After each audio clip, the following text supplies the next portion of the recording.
Hai semuanya, selamat datang di channel Oh Movie. Kali ini saya akan merangkum sebuah alur cerita film yang berjudul Always Only You. Film yang dirilis pada tahun 2011 ini menceritakan tentang seorang mantan atlet petinju yang memiliki masa lalu yang kelam. Suatu hari, dia dipertemukan dengan seorang gadis buta yang kemudian merubah hidupnya. Hingga suatu ketika dia menyadari bahwa dirinya lah yang menyebabkan wanita itu menjadi buta. Sejak saat itu, dia berusaha dan bahkan rela mempertaruhkan hidupnya agar wanita itu dapat melihat lagi. Jika kalian penasaran dengan alur ceritanya, simak video ini sampai habis ya. Iwak papuyu, iwak sapat. Yuk, merapat.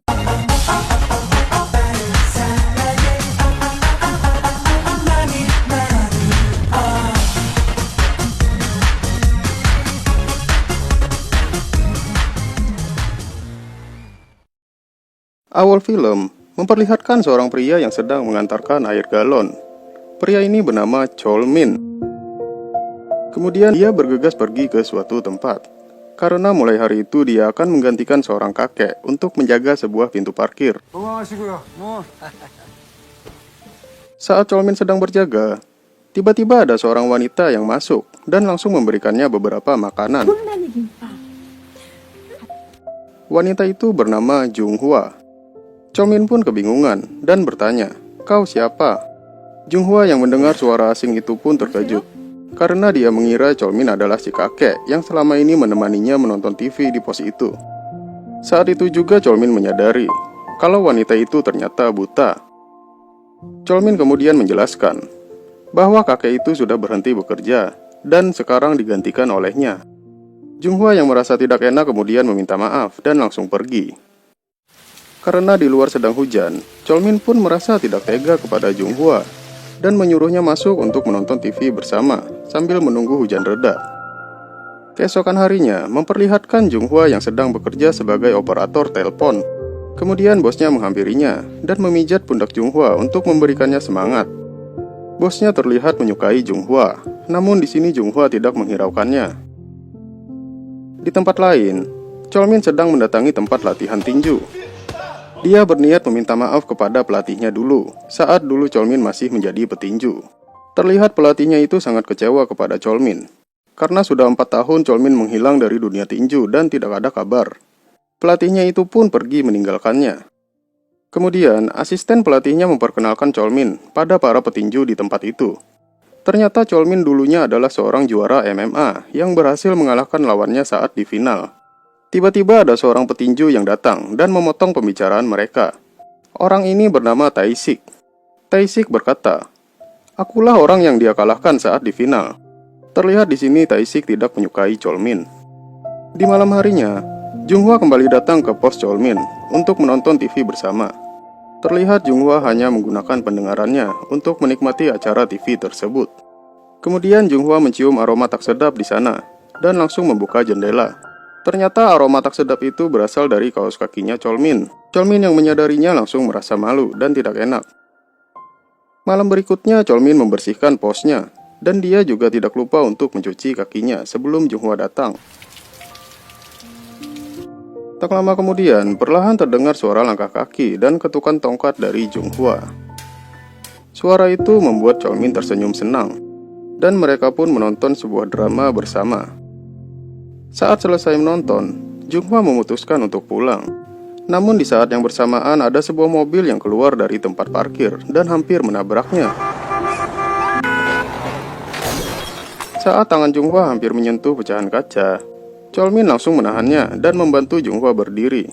Melihat kaki Jung-hwa yang terkilir, Chol-min pun langsung membawanya ke rumah sakit. Setelah diobati, Chol-min menemani Jung-hwa untuk pulang. Jung-hwa yang jalannya terpincang-pincang tidak sanggup lagi untuk berjalan. Chol-min kemudian menawarkan diri untuk menggendongnya. Namun Jung-hwa mengatakan, "Kau akan menyesalinya." Tapi Chol-min tidak menghiraukan perkataannya itu dan langsung menggendongnya. Saat hampir sampai, Chol-min dibuat terkejut karena mereka harus melewati anak tangga yang sangat banyak. "Kan sudah kubilang kau akan menyesalinya," ujar Jung-hwa sambil tertawa. Akhirnya mereka pun sampai di apartemen Jung-hwa. Karena hari itu Chol-min sudah menolongnya, Jung-hwa mengajak Chol-min untuk menonton sebuah konser musik bersama.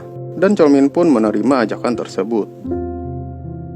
Keesokan harinya, Junghwa pergi ke sebuah salon dan bersiap untuk pergi dengan Cholmin. Singkat cerita, mereka pun pergi untuk menonton sebuah konser musik. Saat menikmati acara itu, terlihat Cholmin yang mulai jatuh cinta kepada Junghwa. Beberapa hari kemudian, Cholmin kembali menemui pelatihnya di sebuah kedai. Di sini pelatihnya bertanya kepada Cholmin, "Kemana saja kau selama ini?" Cholmin dengan berat hati menjawab, "Aku di penjara selama 4 tahun." Kemudian scenes flashback ke masa lalu Cholmin. Saat Cholmin berhenti bertinju, dia bekerja sebagai penagih hutang untuk para rentenir. Dia juga tak segan-segan untuk melakukan kekerasan dalam menjalaninya. Hingga suatu ketika dia dipergoki oleh polisi. Dan hal itulah yang membuatnya dipenjara. Scenes berpindah kepada Junghwa. Saat Junghwa baru pulang ke apartemennya, dia merasa ada seseorang di depan pintu. Orang itu ternyata adalah bosnya. Dia terlihat kesal kepada Junghwa karena Junghwa selama ini selalu menolaknya saat diajak makan malam bersama. Dia pun memaksa masuk ke apartemen Junghwa. Dia mencoba untuk melecehkan Junghwa dengan memeluknya, namun tentu saja Junghwa menepisnya. Sontak saja hal itu membuat bosnya marah dan ingin memperkosa Junghwa. Saat Junghwa akan diperkosa, secara kebetulan Cholmin datang. Tentu saja Cholmin langsung menghajar orang itu. Dan tak segan-segan mematahkan jarinya. Hal tersebut membuat Junghwa sedih dan kecewa kepada Cholmin, karena Junghwa takut akan kehilangan pekerjaannya. Sejak hari itu Cholmin berniat untuk menjaga Junghwa, dengan diam-diam mengikuti kemanapun Junghwa pergi. Malam harinya, Junghwa menghampiri Cholmin, dan dia memberitahunya bahwa dia sudah berhenti bekerja. "Maukah kau membawaku pergi ke suatu tempat?" ujar Junghwa. Cholmin pun menjawab, "Iya, aku akan membawamu pergi ke suatu tempat." Kemudian Junghwa pun tersenyum. Esok harinya Cholmin datang menjemput Junghwa untuk mengajaknya pergi ke suatu tempat. Sebelum mereka pergi, Cholmin memberikan seekor anak anjing kepada Junghwa, yang dimana saat anjing itu besar, anjing itu akan menjadi anjing penjaga untuk Junghwa. Anak anjing itu mereka beri nama Dingga. Kemudian mereka pun pergi ke sebuah danau. Di sana Cholmin bercerita, "Aku dibesarkan di panti asuhan dekat danau ini. Tapi panti asuhan itu sudah tenggelam karena banjir. Danau inilah satu-satunya tempatku untuk kembali." Tiba-tiba Junghwa menyuruh Cholmin untuk mencarikannya sebuah batu. Cholmin pun memberikan sebuah batu untuk Junghwa, dan Junghwa juga memberikan sebuah batu untuk Cholmin. Junghwa berkata, "Aku akan menganggap batu ini dirimu, yang akan selalu kubawa bersamaku. Jadi, anggaplah batu itu diriku, dan bawalah selalu bersamamu." Cholmin memutuskan untuk kembali menjadi petinju, agar dia bisa mendapatkan uang untuk menghidupi Junghwa dan dirinya. Cholmin pun mulai aktif lagi bertinju, yang dimana hari-harinya kini dia habiskan untuk berlatih dan bertanding.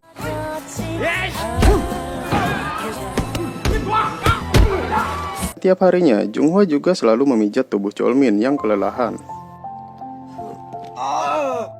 Kemudian, Junghwa mengajak Cholmin pergi ke tempat abu jenazah orang tuanya. Dia ingin memperkenalkan Cholmin kepada kedua orang tuanya. Di sini Junghwa menceritakan tentang penyebab kematian orang tuanya dan mengapa dia bisa buta.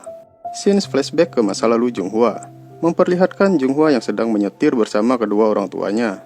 Saat itu pandangannya teralihkan kepada seseorang yang jatuh dari atas gedung. Karena tidak fokus, Junghwa tidak melihat ada sebuah mobil yang melaju kencang ke arahnya, yang mengakibatkan mobil mereka bertabrakan. Kecelakaan itu seketika membuat kedua orang tuanya meninggal, dan mengakibatkan Junghwa mengalami kebutaan.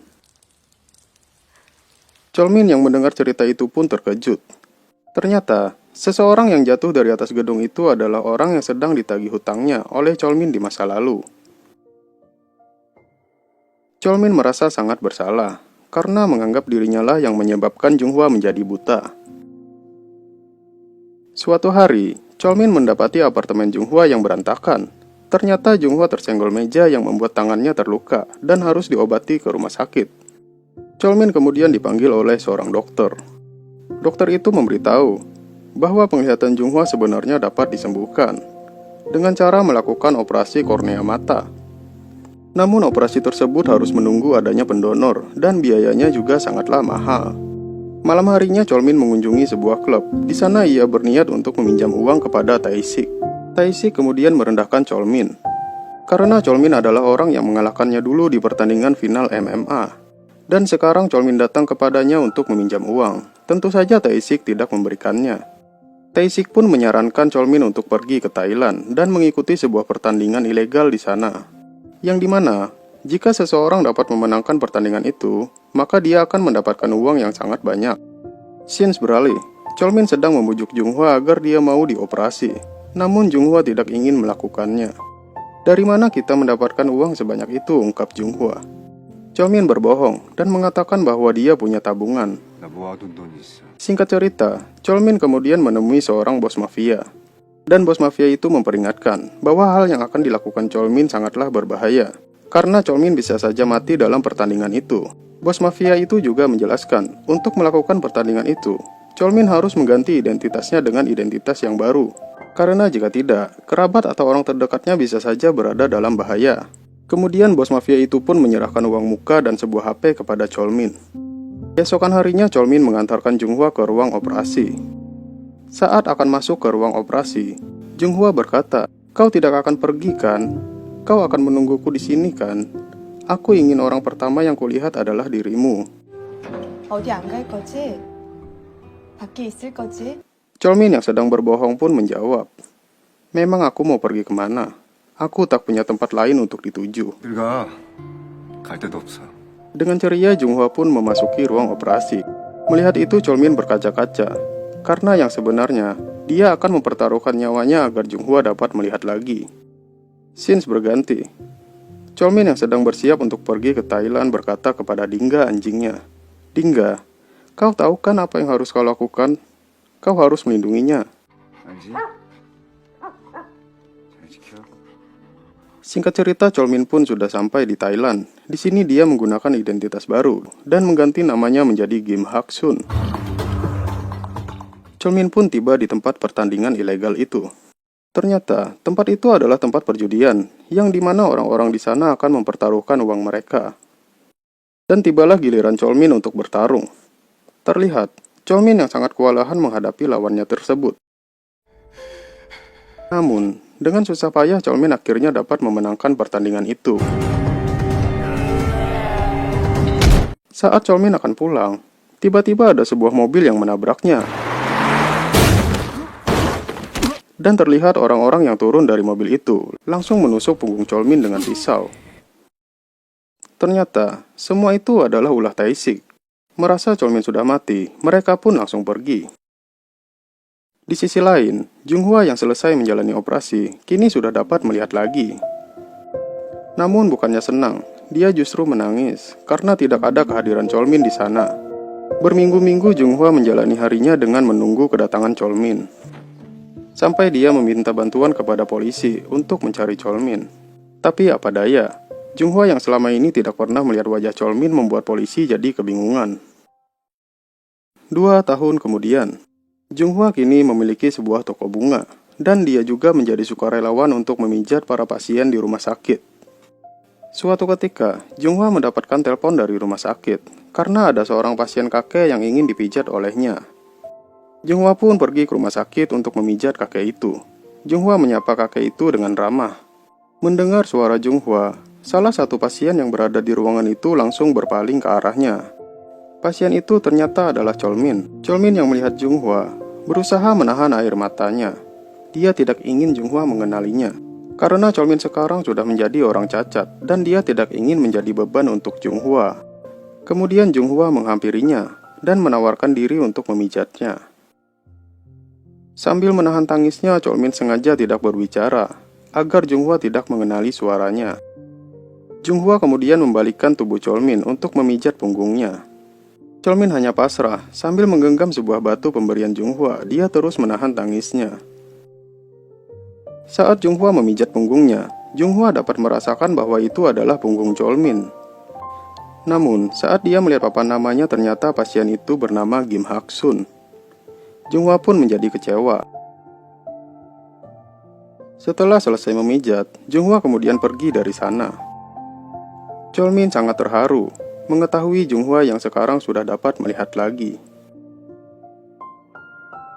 Beberapa hari kemudian, Cholmin sudah keluar dari rumah sakit dan berjalan menggunakan tongkatnya untuk mengunjungi toko Junghwa. Kebetulan saat itu Junghwa sedang tidak ada di sana. Cholmin hanya membeli sebuah bunga dan mengambil kura-kura miliknya, kemudian langsung pergi. Saat di jalan, Cholmin berselisihan dengan Junghwa.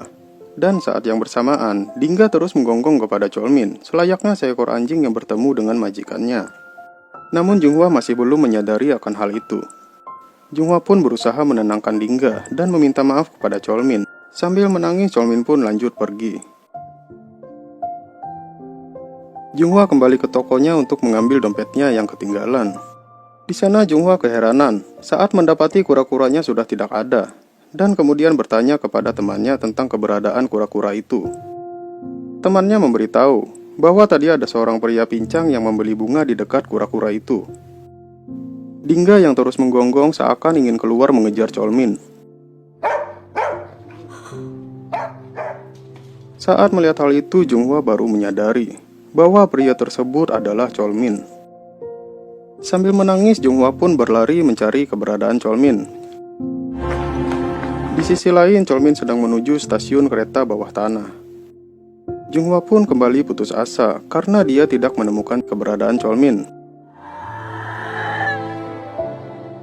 Saat di jalan, Junghwa tiba-tiba teringat dengan sebuah danau yang dulu pernah dikunjunginya bersama Cholmin. Di danau itu terlihat Cholmin yang sedang melepaskan kura-kuranya. Tanpa dia sadari, Junghwa sudah berada di belakangnya. "Maafkan aku yang tidak mengenalimu. Aku sungguh meminta maaf," ungkap Junghwa. Junghwa kemudian memeluk Cholmin dan berkata, "Aku sangat merindukanmu." Cholmin pun membalasnya, "Junghwa, aku mencintaimu." 정아야, 사랑한다. Dan film pun berakhir dengan happy ending. Film ini mengajarkan kita tentang arti dari sebuah ketulusan, sebagaimana kedua tokoh pada film ini yang saling mencintai tanpa memandang kekurangan satu sama lain. Sekian dulu video kali ini, sampai jumpa.